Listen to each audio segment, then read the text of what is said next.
Buzu, Anin, Tanya Talaga, Nagisnakanas. Hi, my name is Tanya Talaga, and I am really happy to be here with you today, speaking to someone I admire so much, and that is the Chief Water Commissioner for the Anishinabek Nation, Autumn Peltier. That's nice to meet you too. And thanks for joining us today. I wanted to ask you a little bit more about your position. You have such an important role in our communities, and I wanted you to explain to everybody what your role is as the Chief Water Commissioner for the Anishinabek Nation. Okay, well, first of all, my name's Autumn Pelche. I'm 15 years old. I'm from Hong Manitoulin Island, and I'm the Chief Water Commissioner for the Anishinabek Nation. And really, what my role is as the Chief Water Commissioner is I have a seat at I have a seat at the table where I'm able to have a say in when it comes to decision making for the Great Lakes and First Nations communities. And I was given that role when I was 14 years old last year after my Auntie Josephine and Norman passed away. And they found that it was like the best to hand and pass down the role to me because I was already carrying footsteps and doing her work. So the role that I have right now is a very important role to me. It truly is, because not only does it come from your family and from your aunt, but also too, as females, as women, we are water carriers, and this is such an important role that you are playing for all of us. And it reminds me of how important we have to treat the earth, how important we have to treat each other.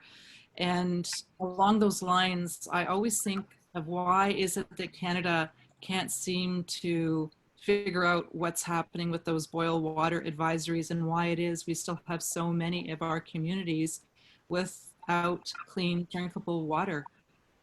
Can you tell me how many communities are there, or about how many communities are there that don't have drinking water right now? And why is that? Well, there's 61 drinking well water advisories in Ontario right now, and there's over 100 in Canada alone. And I think really what the meaning behind that is and why nothing's being done about it is because, well, I think it has a lot to do with racism and environmental racism. And it's you see a lot of it, and you see the First Nations communities in Northern Ontario that are suffering. They're getting the very hard impacts of this issue, and I believe that's because they're remote communities, and the media and government doesn't pay enough attention to them because they're remote communities. But that doesn't mean that they're anything less than anybody else here. And for example, if it was somewhere like Toronto or Ottawa, in an area like that that got a boil water advisory or couldn't drink their water, they would act as soon as possible on that. And why can't they do that in a First Nations community? That's what I still don't understand to this day. Mm-hmm, mm-hmm. I agree with you. You know, it's really quite incredible that at this point in time, we are still dealing with the fact that our communities just do not have clean water.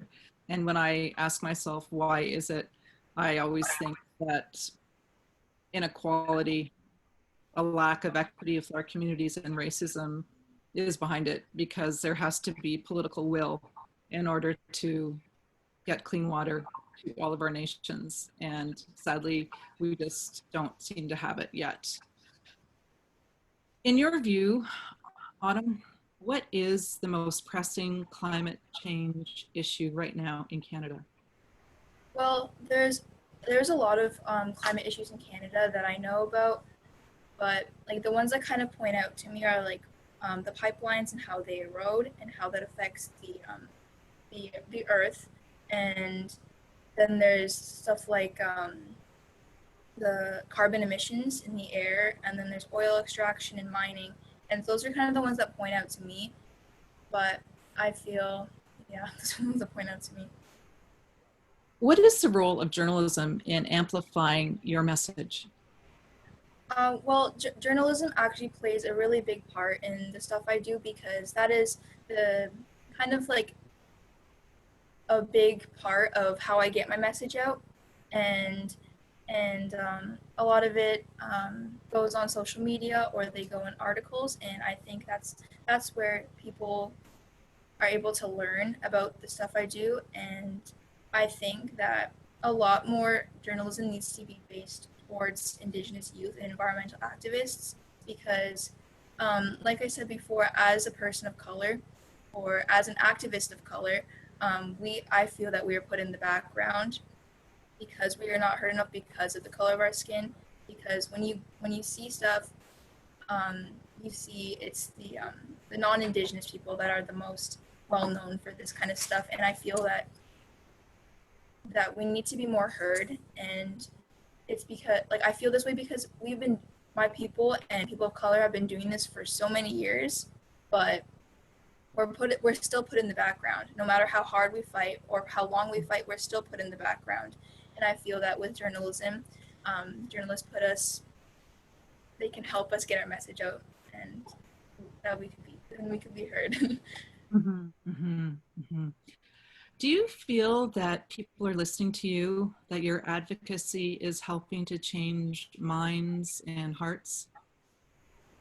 I do believe that people are listening to me, and but I do at the same time feel like there's a certain majority of people that kind of discourage the stuff I do, the work I do because of who I am.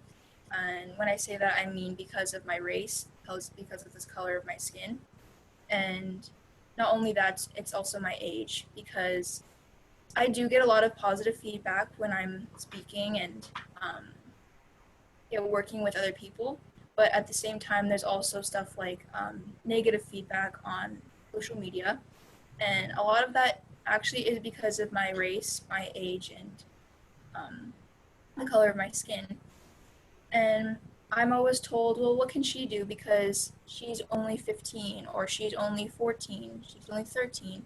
But personally, I find that it's a stronger message, and the message means a lot more when it's coming from a youth because you know that the adults or you're doing something wrong when the children have to speak up because we shouldn't be having to speak up because we're kids. We should be getting to live our life, do normal things, but we're speaking up against adults and what they're doing wrong. And so I think that's something that really needs to be changed. And it's something I notice with my work. But at the same time, I am inspiring other people, and that's what I'm doing this for. So Well, you do inspire other people, and you really inspire me, I have to say. And I think that you're doing an incredible job, and you are a leader to all of us. And so, to that, I say, Gitchi Miigwech to you.